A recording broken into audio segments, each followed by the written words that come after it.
guys, ngayon ay 6:05 AM na and punta na kami ng lying in para ma-check ako kung ilang cm na kasi kahapon, mga 6:30 PM, nag-start ako maka-feel ng pain or parang ngalay sa aking balakang. Pero irregular siya yung interval niya, tsaka yung kung gaano siya kahaba.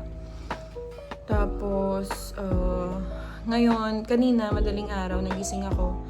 Masakit yung balakang ko. Di naman totally masakit talaga. Yung parang nangangalay lang. Tapos, nararamdaman ko na may lumalabas sa akin. Mga 3 AM yon na nagwiwi lang ako. Pero wala pang blood discharge. Tapos, nung mga 5 AM na, ayun, mandami ng dugo. Tapos, may natatae ako. Para ako natatae.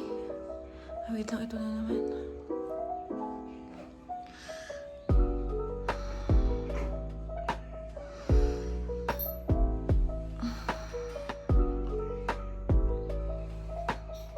Parang ako natatae. Tapos, ang daming dugo nung napkin, tsaka yung tumutulo sa bowl. Kaya nagtanong ako sa sister-in-law ko, ganun din daw yung lumalabas sa kanya. Pero hindi naman siya yung parang natatae. Pati sa friend ko, na si Ate Love, kasi siya blood din yung unang lumabas sa kanya. Pero wala din siyang feeling na parang natatae. So, ang feeling daw kasi ng nanganganak na is parang natatae na. Ayun.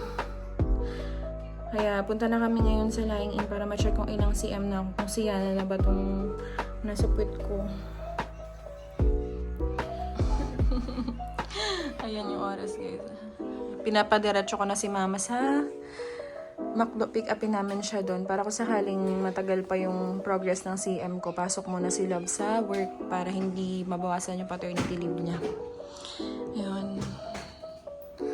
Update ko kayo mamaya.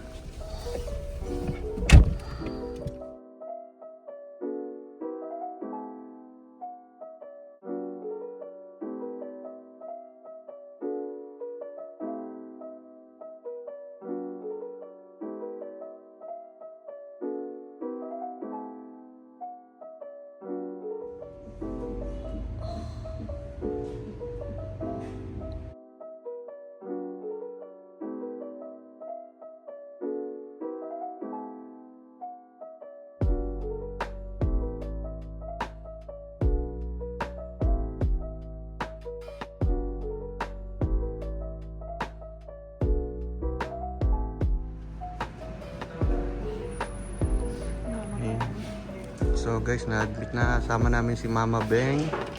Tsaka yan, si 4cm.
Unang karga sa apo. Ang daddy, pawis na pawis. Tawang tasipis yung kanina.